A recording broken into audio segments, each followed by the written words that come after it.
It's the Dubplate Special Master. Live and direct. Breakfast with CubCamTV. Trickstar Radio.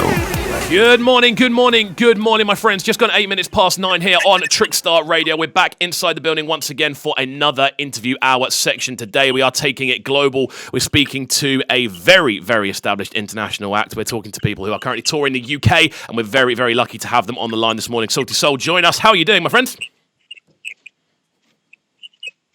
I'm doing great. I'm doing good. It's a cold morning, but it's all right. Awesome. But it's all right. We're good. Awesome, man. It's great to get you on the show, man. I've been looking forward to this one since it's been locked in, and I'm sure there's going to be a lot for us to talk about. Obviously, you guys have had some big announcements over the last few days. You're currently touring the UK. Talk to me about how you found the UK touring since you've been over here, because it seems like it's been a very exciting one. Yes, it has been. Being in the UK has been exciting, and this is our third time that we're back. But I guess I don't actually say it's that time the charm. But it's been amazing. We came here under different circumstances. It was just better planned, and we've also been working a lot throughout the years. So getting to tour, getting to play for our fans here has been wonderful. So ideally, we will be back very, very, very, very soon. Awesome, man. I mean, where have you been playing around the UK? Right. So we played at the Jazz Cafe. We had a residency at the Jazz Cafe. So but then we did three nights. 3 nights. That was electric. It was so good. It was sold out. Then we did an intimate venue, Lalo, which was actually still energetic and amazing. And tonight we're in Manchester. Awesome. For the last show, because we have to go back home to do some other things. But we're going to be back. Awesome, man. Awesome. I mean, obviously, off the back of this tour, you're going to have seen a lot of the responses to new sort of album tracks, and obviously the new album that landed quite recently is going to be the thing that's kind of going down. How have you found the response to those new tracks that you've been releasing? Oh, amazing. The Midnight Train album it's been doing so well. So because it was released during the pandemic, so and we were supposed to tour last year, so people have had a chance to let it marinate and Foster and Festa to let it marinate with them, and to just get the lyrics and everything like that. So when we were playing, everybody knew the lyrics word for word. It was amazing. It's like they were ready. They were really, really ready for a show.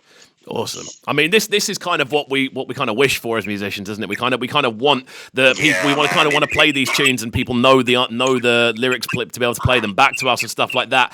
Like obviously with that, was there a tune that's kind of stood out response-wise off the album? Wow. Susanna, for sure. Susanna has stood out.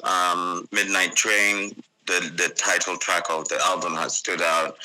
My Everything, the song within Diary, has stood out. Wow. But I will say also some other tracks outside of this album, tracks that we had released previously, because it was a mixed bag of our set list. So a song like Surayako, which was released more than 6 years ago, still also stood out. So it was all happiness. Awesome, man. It's great to see it. It's great to see you back touring as well. Obviously, you mentioned the album coming out during the middle of the pandemic. Like, how did that kind of differ for you specifically from previous releases? Because it must have been such a big change in the way you went about it. Wow. When the album was released, we were supposed to be on tour. So we had planned an extensive tour. That was planned after the release of the album. So we didn't expect the pandemic to get as bad as it did. We didn't expect the world to shut down. That was very unprecedented. So it totally just affected everything that we had planned. So we had to realize other ways as to which we can connect with our fans. and be with our fams. But it's all good. It was a time to also just rethink our lives and to create more, to write more. And just to actually really think about our lives and our craft. 100%. I mean, kind of off the back of that, obviously with the album kind of coming together during lockdown, you then finding yourselves on tour again. Off the back of that, we have seen quite a major announcement land on the Instagram page. When I say major, it's a pretty big deal, this one, in regards to you guys and the way you're going to be working in the future. The phrase that's really stood out to me when we've been looking through this is, of course, Together Alone. Do you want to talk me through this announcement and what's kind of pushed things forward, shall we say? Alone Together is a brainchild of the pandemic. So, I mean, we've been together for 15 years. So we've known each other since high school, yeah. So it's been, wow, we've been married for that long.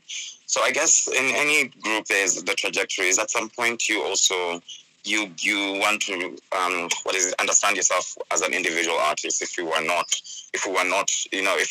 together or whatever, but we're not breaking up. It's just growth. But of course, when people see that, it looks like, okay, it's like every other band, they'll break up, something like that. But this was a conscious decision we all made together.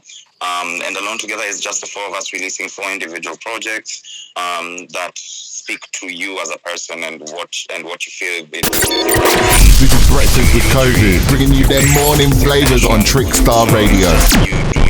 Trickstar Radio. Giving ourselves time for the next couple of months to do that. But then after that, when we go back to record the album, the next Sauti Soul album, which will be released in May, crossing fingers. We'll come back with just a new love for being together and newfound, creativity, if you can call it that. 100%. No, I definitely think there is something to be said for, I suppose, kind of not necessarily going your own ways, but working on solo things and then coming back with all of that additional creative energy. You must, I suppose, be quite excited for when you do eventually get back together and record this new album. Oh, yes. But the beauty is as well, like, most of the songs in the new album are already there. I guess it's just, we'll get back and we'll see, because maybe we'll re-record them and to see what new we feel. But literally, I'd say even why we gave it May, because May is quite soon to, if we were to start like a whole new album. But the material is there, everything is there. It's just, wow, it's just going to be amazing and interesting, because those songs as well, when we listen to them, they were written a while back, but then I think it was waiting for this season. 100%, and it's great to see how obviously you've just come back off the tour, and it seems like there's a lot bubbling, I suppose, your end, despite the pandemic going on. It's wicked to see just how involved you've kind of been, and obviously you've not just been involved in your own projects, you have been working on other things as well. One thing that really, when we were kind of looking through different things that have been happening for you guys, I saw a post the other day, obviously, about being involved in numerous projects. Obviously, Burna Boy's album quite recently, which has done absolutely fantastic. We've also seen, obviously, the feature on the brand new Jules project as well. Talk to me about how that one came together, because this album's getting such good response. Oh wow, yeah. Jules was in Kenya, and my agent was just like, "Do you guys want to hook up? Do you want to meet up?" Came over to our studio. It was Jules and Gemma came over to our studio, and it was a whole night of just jamming and happiness. And this song was born from that. But it's also, when we with a collabo like that, it's just about the relationship and the chemistry that you hope to have with the person that you haven't met before. So luckily, man, with Jules, he's amazing. It was amazing. It was a good night. And yes, this song was born. Awesome, man. I mean, this is the thing. When I'm looking through, obviously, your most recent album, obviously, the work you've done with other pretty established sort of global names, it says to me that you guys really do enjoy that collaboration process. Am I right in thinking that? Yeah, we do enjoy that collaboration process, because also the artists that we meet are artists that we love and we look up to. and we feel like maybe through the screen there's a good energy, and also from people that who tell us about them. They tell us how good they are, and just it's just it's just the energies when we meet, and it all works out. It's like a huge sigh of relief, and it's also just amazing. It's like we're friends even before we even meet. Amazing. Well, there's only a couple more things I wanted to get onto. Obviously, we've only got you for a limited time, so I want to make sure I'm getting as much kind of out of you as we can. So obviously, you've mentioned obviously the solo projects that are going to be taking place before the full album lands. Do we have any sort of timescale on when they're going to be kind of coming out? Are they already in the works? Yes. I mean, Bien has already released his first single. I think he's going to release his second single soon, and which will be released with the whole project. Then we have our guitarist Polycarp, who's going to release his project, which is Father Studies. He just got a son, so he's been inspired by fatherhood. Oh, amazing! It's amazing news. He doesn't usually sing, but he's singing in this record, and he's playing instrument. It's amazing. I'm happy for him. Then the third one will be the Savara and I, who will release around the same time in December, our singles as well. But our EPs come out next year, January.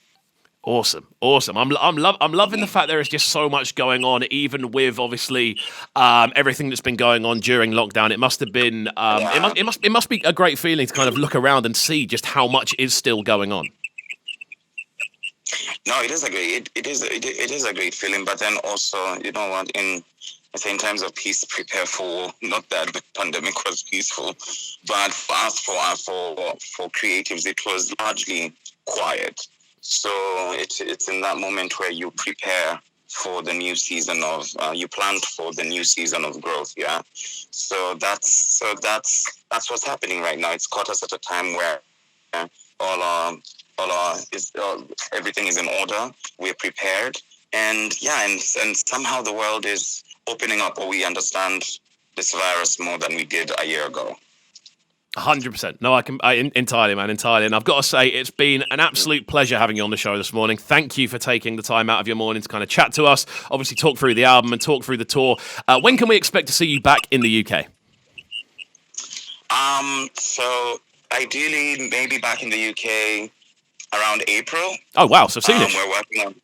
Yeah, soonish. So, working on that, and still maybe then just still do a couple of shows, or do a few shows with this album. Then probably once we release in May, we may be back during the summer as well. Awesome. Well, we're going to finish up today's conversation then by jumping into the single you mentioned just before, Men Anthem from Bien. Very quickly describe this one to me before we jump into it. Men Anthem is a single by Bien that he's featured Aaron Riboy, who's an amazing pianist. I'll say mostly jazz, but he's amazing. I wish Bien was here to explain, but Bien is just yesterday he said when people who have dreadlocks, when they sing about their dreadlocks and it's their philosophies and things like that, that's dope. And for him, it's just like, I'm a bald man. We always made fun of him because of his receding hairline. So I guess he took that in stride and was just like, well, I'm gonna create a bald men's association then, and I'm gonna say bald men love better. And it's amazing though. It's amazing, and the whole project is amazing. How he even Taylor made it around being bald. That's an amazing concept to work with. It's an amazing concept to work with. Awesome. Well, I'll tell you what. Yeah. It's been, as I said before, it's been an absolute pleasure having you on the line this morning. So thank you for taking the time out of your morning. I'm sure we'll chat soon again, and obviously whenever the new music lands, we're going to be supporting it here on the show. Hopefully we see each other in studio at some point. 100%, mate. As soon as you're next over, we'll get it locked in. Okay, cool. Excellent. Thank you. Excellent stuff. Well, we're going to move on to this new single now then, Bien with Men Anthem, and then following that, we're getting into today's Dub Shack Spotlight, looking into the sound of the Paragons. So keep it locked and don't go anywhere. This is Breakfast with KXVU, bringing you their morning flavours on Trickstar Radio. Trickstar Radio.